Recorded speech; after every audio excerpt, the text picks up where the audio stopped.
Peace, family. It's your brother Judge D, man. I was gonna do a live video, but I'd rather do it like this. As you can see, I'm sweating because I'm always sweating. I'm just a hot-blooded, hot-bodied, pot-bellied punk. That's who I am. But all seriousness, though, I want to really go into detail and explain our Hood2Hood campaign. I'm waiting for the bus, so I'm looking this way. Our Hood2Hood campaign, what that is basically, I call it our community rapport. That's where we establish a relationship with our community. We go through, we pick up trash in the neighborhood, we pass out literature, we pass out our cards so people can follow us on social media. They can see what we're about. They can see what exactly New Era is about, know what the chapter has in store for the community. It's just a way to build up the relationship in our community, you know, because not a lot of pro-black organizations actually go out into the community and knock on doors. You know, only religious organizations will do that. But to see a group of people who genuinely care about the community come out and try to establish that connection, that rapport, because like I always say, you can have 1 million black businesses and 1,000 black schools and 100 black institutions, but if the people in the community don't know you, or they don't connect with you, they can't connect with you, then they won't see any value in your business, and they'll just keep going to Walmart, keep going to Kmart, keep going to racist Big Brother groceries in the West End. So let's establish that line of communication, because even though those businesses don't even establish communication with us, but because we don't have anything to offer as a people, they're gonna naturally go there. So that's a way to take it to the next level, the next step. These businesses are going to just come in and expect you to shop. We're going to come into your community, build a relationship with you to encourage you, so that you know my name. You know I'm Judge and I do tutoring. You know her name and she does whatever she does as business-wise. So that's the business aspect, but the overall aspect, excuse me, is community engagement. We want to engage our communities. We want to engage our people, let them know that there are black people in the city who care about black people. We're not on no rah-rah stuff. We're not on no ultra-violent aggressiveness. We greet everybody in peace and love, because that's what we need, is black love, black unity, and black power. And those three components combined is the formula that we're gonna have to use to get our communities back to where we want them to get. Because if you don't love yourself and you don't love your community, then you don't want to unify with your community, and then you will stay separated, will stay stagnated, and will continue to get eliminated by this racist white supremacist system, which is the global. You know, we are a nationalist group. We're pro-black, you know. And most of us, if all of us, are not Pan-African. You see the colors that we wear: red, black, and green. Red for the blood of our ancestors, black for the skin of our people, the visual, beautiful aesthetics of our people, and the green for Africa. That's our land. But even this country is our land, because we're a global people. You know, we're Earth standard people. So that's really just the basis of what our Hood2Hood is: community engagement. Getting out there. We're not just going to host a community meeting and expect everybody to come out, and host a couple of fundraisers and expect everybody to come out, and host a couple, you know, events and festivals and expect people to come out. You know, we're going to engage the community. We're going to engage our people. Let them know who we are, because that's the old Elijah Muhammad way. That's the old Garvey way.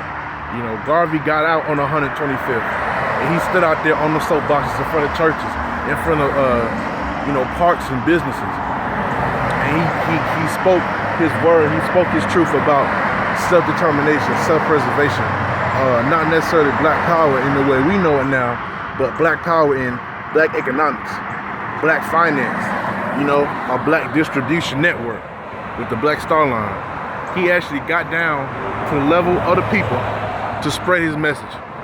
And in 19 in the 1920s, this man was able to get over 16 million people. Now that figure can be debated, but he had millions of people following him all across the world. He was a true Pan-Africanist because he had multiple branches in the United States, Cuba, Panama, South America, Central America, the Caribbean, Europe, Africa. We have to get back to that. That's a formula that works. We can't just hop on social media and expect people to come out. You got to meet people where they are at. Malcolm X said that the program that the Muslims used back in the day was tailored for the man on the street. You're not going to find him, the people you need at the bourgeois places. That quoting him. You got to get down to the street. We got to talk to all of our people, whether it's in the hood, whether it's in the so-called middle-class black folks, because there's no such thing as middle-class black folks, because we're so-called poor blacks, we're just one paycheck away from being broke, being on the street, and they're just 2 or 3 paychecks away from being on the street. So we all pretty much suffer the same. Some of us have a little more extra cushion when we fall, but that cushion is not much. So we gotta get down to the level of our people and reach them. That's the only way. Can't do it over the cyberspace and the interwebs and the fiber optic cables of the world. We can't do that. Wi-Fi can only do so much. When you actually get down on the level of our people and reach them that way, then they love you. I just seen a brother that stays down there on Juliet off of Memorial Drive. I guess he's dropping off his kids at the daycare, and he seen my shirt and he was like, "Oh, where y'all going to now?" I'm all the way out in Stone Mountain, man. People know us. He said he seen us out there when we all went to 5 Points, and he stood with us. Brother named Patrick. So that's how you get people to know you. Footwork. The streets got to mess with you. The streets have to mess with you. Because real recognize real. And New Era Atlanta, we're a real organization. There's nothing phony about us. Nothing fake. Nothing egotistical. We genuinely want to be on the level of our people and elevate them to a level where we can all get this liberated zone popping. Because that's what that's not the end goal, but that's one of the primary objectives of the New Era Nation, specifically New Era Atlanta, is create independent, liberated zones within the city of Atlanta, in the metropolitan area, from where top to bottom, everything is black. Communications, television, manufacturing is black. Transportation is black. In those pockets, we can get rid of MARTA, and we can have our own train system, our own bus system. Because Atlanta right now is 54% black. It's like, about 6 million people that live in the metropolitan area. That means over 3 million of those people are African people. So that means that we could really come together and have a truly liberated zone. If any city in the world can do it, if any city in the United States can do that, it's Atlanta. Because we literally have the numbers. We have the numbers, the size, and the strength, and the economic clout. 1.1 to 1.3 trillion dollars is amassed from the black economy every year. And a lot of that comes from this city, because we are one of the we're one of the most wealthiest black cities in the country. So most of that figure comes from Atlanta. It comes from this city right here. So we got to take advantage of that. It's time out for people taking advantage of us. Let's take advantage of ourselves. Let's utilize our own resources. Let's utilize what we have now. And to start that, you got to get on the level of the people. I can't stress that enough. We got to build and buy black. And the only way you can do that, if you get on the ground, put your boots on the ground, and talk to these people, tell them what you're about. The politicians do it, but we're not politicians. We're just concerned black citizens of this black nation, this New Era Nation. So that's all I wanted to do, is just really expound on that and tell y'all what our Hood2Hood program is.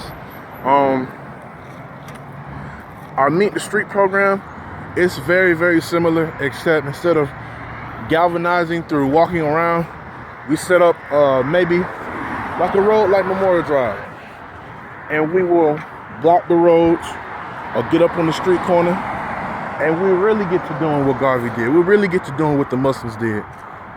Talking to our people, street sermons. We letting them know what's going on in the world today as it pertains to black people. We get the attention. We shut down the city, man, or at least shut down this specific area to let people know what we're about. Once again, these are not once again, because I never said it. These are not protests. Specific events don't cause us to do this. This is proactionary preventative measures that we're taking, because we really want people to understand that you don't have to get shot down and killed for us to care about black people. You don't have to get robbed, raped, and murdered for us to care about black people. We're out here because we want to be, and we want to let you know beforehand so you can see. We're going to tell you about the so-called black on black crime, which all crime happens at the same rate. We're going to show you about the different methods of gentrification and how people come into our community. Peace, how you doing?